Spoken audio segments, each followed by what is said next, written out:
Hai, bertemu lagi kita dalam topik nisbah trigonometri.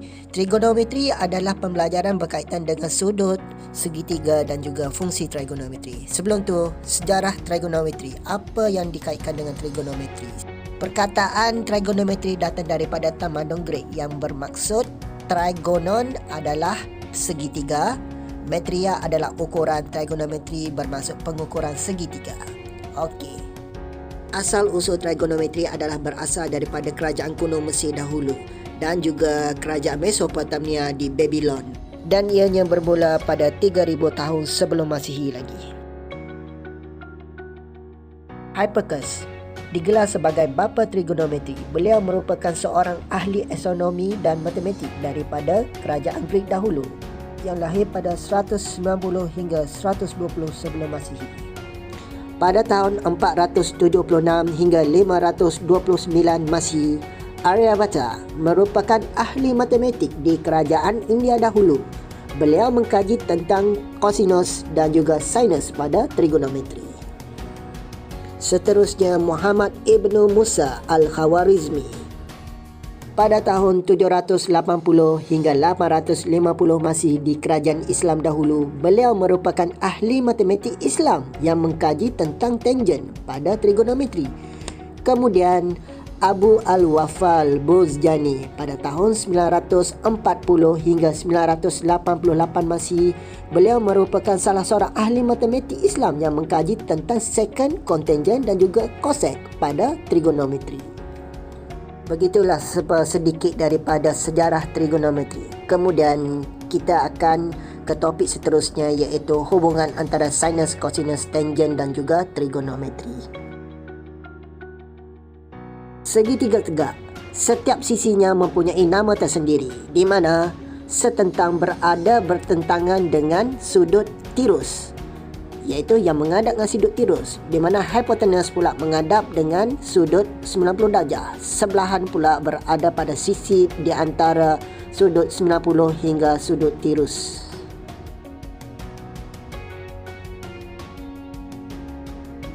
Okey, seterusnya kita kepada sesi tutorial. Okey, kat sini hubungan antara sinus, cosinus dan tangen kita mesti menghafal bagi sifir bagi sin. Syafiq takut hantu kerana sangat hodoh, tetapi Timah suka. Jadi kita tahu sin, cos, tangen. T mewakili kepada setentang, S sebelahan, H hipotenus. Tahukah anda ketiga-tiga nisbah trigonometri di atas berkaitan satu sama lain, di mana sin, cos dan tangen tersebut adalah berkait rapat. Okey, cuba kita tengok. Di sini ada segitiga bersudut tegak, di mana sin setentang per hipotenus. Setentangnya adalah X, hipotenusnya bernilai 1. Okey, kita tuliskan 1 di situ. S tu adalah sin. Theta tu sudut lah. Okey, jadi kita ubahkan, kita carikan nilai X dia. X bernilai sin theta, di mana sin theta didarabkan dengan nilai 1. Okey, 1 tu boleh pindah pergi ke sebelah sin theta menjadi darab. Jadi X menghasilkan sin theta. Okey, sekarang kita carikan cos. Cos kerana sangat hodoh. Sangat adalah sebelahan, hodoh adalah hipotenus. Okey, sangat hodoh. Okey, kerana sangat hodoh. Okey, jadi sebelahan dia adalah Y. Kita tuliskan Y. Hipotenusnya bernilai 1. Okey, kita tuliskan nilai 1. Jadi cos theta tu boleh didarabkan dengan 1. Jadi nilai Y bersamaan dengan cos theta. Okey, kita dapat untuk nilai Y. Okey, seterusnya kita pergi kepada tangen. Okey, tan. Tetapi Timah suka, iaitu T adalah setentang. Setentang dia adalah X, tuliskan X di situ. Sebelahan dia adalah Y. Tuliskan nilai Y di bawahnya. Okey. Dan di sini kita dapat tahu X, kita tengok di atas X bernilai sin theta. Kita tuliskan sin theta per dengan Y bersamaan cos theta. Jadi tangent theta ni sebenarnya bersamaan dengan sin theta per cos theta. Okey, di sini gambar rajah kita letak sudut tirus berada sebelah kanan di bahagian bawah, kan? Okey, cuba kita ubah gambar rajah tersebut di mana sudut tirus berada di bahagian atas pula. Okey, yang tu sudut tirus. Tadi sudut tirus berada sebelah bawah bahagian kanan. Okey. Jadi sudut tirus berada di bahagian atas. Jadi Y adalah setentang, X adalah sebelahan, 1 adalah hipotenus. Sin bersamaan setentang per hipotenus. Setentang dia adalah Y. Hipotenusnya bernilai 1. Jadi sin theta tu boleh didarabkan dengan 1. Jadi nilai Y adalah sin theta. Boleh? Okey, seterusnya kita pergi kepada cos. Kerana sangat cos theta, iaitu kerana sangat bodoh. Okey, S adalah sebelahan. Jadi kita gantikan yang S tu adalah X, sebab X ada sebelahan. Hipotenusnya pula adalah bernilai 1. Okey, seterusnya. Jadi nilai cos theta boleh didarabkan dengan 1, menghasilkan X bernilai cos theta. Okey, kita dapat X bernilai cos theta, Y bersamaan dengan sin theta. Sekarang kita tengok tangent tadi. Adakah dia sama dengan gambar rajah yang sebelum ni kita buat? Okey, di mana sudut tirus berada di bawah, sekarang sudut tirus berada di atas. Tangent bersamaan dengan setentang per sebelahan. Tetapi timah suka, kan? Okey. Setentang dia adalah Y.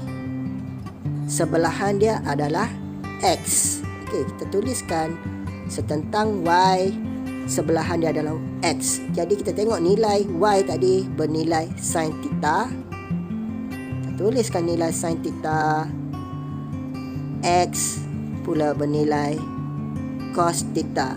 Jadi tangent theta bersamaan dengan sin theta per cos theta. Jadi kita tengok perbezaan bagi dua gambar rajah tu tadi, di mana sudut tirus berada di bahagian bawah sebelah kanan, dan sekarang sudut tirus pula berada di bahagian atas pula.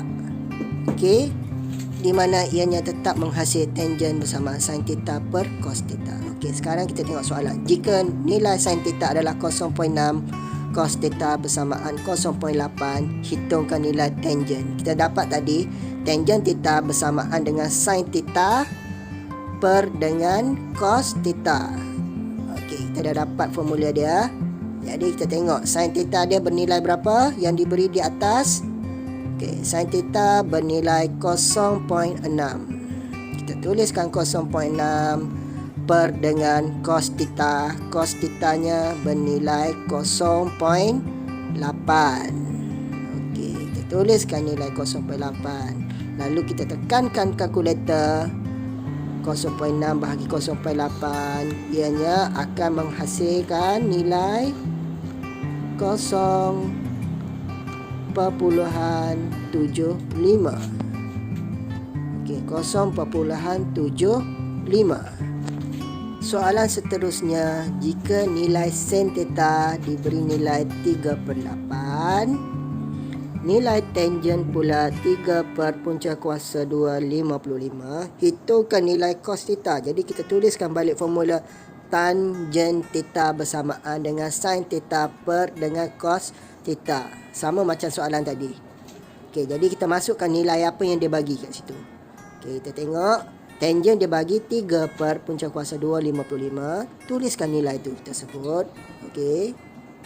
Gantikan pada tempat tangent theta sama dengan sin theta. Kita tengok sin theta dia bagi nilai 3/8. Tuliskan 3/8 dibahagikan dengan cos theta. Okey, jadi kalau dekat sini macam mana kita nak selesaikan? Kebanyakan pelajar kebanyakan lemah di bahagian sini. Bahagian pindahkan semua yang sepatutnya. Okey, jadi apa yang perlu kita buat dekat sini? Kita nak cari nilai cos theta. Yang lain semua kita ada data, tapi cos theta je yang kita tahu. Jadi kita perlu pindahkan cos theta pergi sebelah kiri. Jadi sekarang cos theta berada di bahagian bawah, dia itu dalam keadaan bahagi. Kalau pindah sebelah kiri dia akan jadi darab. Bahagi, kalau pindah sana dia akan jadi darab. Okey, kita darabkan dia. Jadi 3/55 darab dengan cos theta sama dengan 3/8. Okey. Jadi sekarang kita nak pindahkan 3/55 tu tadi ke sebelah kanan. Kita tinggalkan cos theta sahaja duduk sebelah kiri. Okey. Apa yang perlu kita buat? Kita tengok 3/55 tu tadi dia darab kan. Jadi kalau darab nak pindah sebelah kanan pula dia akan jadi bahagi. Jadi yang tinggal sebelah kiri adalah cos theta, yang sebelah kanan 3/8 tu tadi. Jadi kita ambil balik 3/55 tu tadi pergi sebelah kanan. Bila dia pergi sebelah kanan dia akan jadi bahagi. Sebab dia duduk sebelah kiri dia darab. Kalau pindah sebelah kanan dia akan jadi bahagi. Okey, ingat ya, kalau pindah kiri ke kanan, kalau darab pindah pergi sebelah sana dia akan bahagi. Bahagi kalau pindah pergi sebelah sana pula dia akan jadi darab. Okey, sekarang kita tengok dalam sistem matematik bila pecahan dalam bentuk bahagi kita perlu tukar kepada bentuk darab. Jadi tukarkan kedudukan dia, yang bahagian bawah pergi atas, yang atas pergi bahagian bawah. Jadi sekarang kita boleh selesaikan dia dengan darab sahaja. Okey, jadi kita nampak 3 dengan 3 kita boleh matikan konsep dia. Jadi 3 matikan dengan 3 jadi 1 Jadi yang tinggalnya adalah 1 darab punca kuasa 2 55 per dengan 8. Jadi cos theta bersamaan dengan 55 punca kuasa 2 per dengan 8. Okey. Soalan seterusnya, tentukan panjang sisi bagi Q. Itu Q bukan 9 ya, Q. Segitiga bersudut tegak tu, segitiga bersudut tegak diberi sudut sin QRP adalah 1/3. Apa yang dimaksudkan dengan sin QRP? Okey, kita tengok sudut dia bernilai 1/3. Jadi kita perhatikan sudut QRP, kita tengok kata kuncinya R berada di tengah. Jadi maksudnya sudutnya berada di R. Jadi kita buatkan sudut tirus tu berada di sudut bahagian R. QRP, kita tengok yang tengah ya. Jadi kita tuliskan sin theta. Ya, kita tahu tadi sin theta bernilai 1/3. Kita tuliskan di bahagian bawah. Jadi kita tengok balik bahagian atas, sin theta tu bersamaan dengan apa dia? Setentang per hipotenus. Jadi kita tengok gambar rajah, setentangnya adalah Q. Kita tuliskan Q. Hipotenusnya pula bernilai apa dia? 9 meter. Jadi kita tuliskan 9. 9M tu 9 meter. Okay, Q/9. Okey. Jadi apa yang perlu kita buat? Nilai sin adalah 1/3. Lepas tu kita tulis balik Q/9 tadi. Dan yang ni kita boleh darab silang. Di mana 1 darab 9, 9 duduk sebelah kiri. 3 darab Q jadi 3Q. Okey, seterusnya kita tuliskan balik 3Q bersamaan dengan 9. Kita pusingkan dia. Lepas tu kita tengok 3Q kan, dia darab. Kalau pergi sebelah sana dia akan jadi bahagi. Jadi Q sama dengan 9 bahagi 3. 9 bahagi 3 bernilai 3. Okey, kita dapat jawapannya. Tanya siapa yang faham? Okey, untuk soalan yang terakhir, sebelum tu kita pelajari teorem Pythagoras yang pernah kita belajar masa tingkatan 1 dulu. Teorem Pythagoras digunakan untuk mencari panjang bagi setiap sisi segitiga bersudut tegak. Kalau kita nak cari bahagian C, panjang C, punca kuasa 2 kan semua tu panjang A ditambah dengan panjang B, di mana A kuasa 2, B kuasa 2. Okey, untuk mencari panjang bahagian B pula. Okey, bahagian B punca kuasa 2 kan semua, di mana bahagian hipotenus iaitu C ditolak dengan bahagian A, panjang A, kuasa 2 kan. Okey, cikgu harap kamu masih lagi ingat tentang teori Pythagoras. Okey, cikgu dah silap tu, bukan C, sebenarnya A. Okey, nak cari panjang A pula, bahagian panjang C yang hipotenus ditolak dengan panjang B. Okey, kuasa 2 kan juga. Okey, sifir bagi teori Pythagoras ni harus kita ingat sebab dia berkait rapat dengan trigonometri yang kita belajar sekarang. Jom kita tengok soalan yang terakhir. Diberi tangent theta, sudut bagi tangent theta 3/4, panjang P kepada X bersamaan dengan 5/3 panjang P kepada R. Okey, kita nampak kat situ. Jadi sekarang kita cari nilai PR dan juga kita akan cari nilai RS. Okey.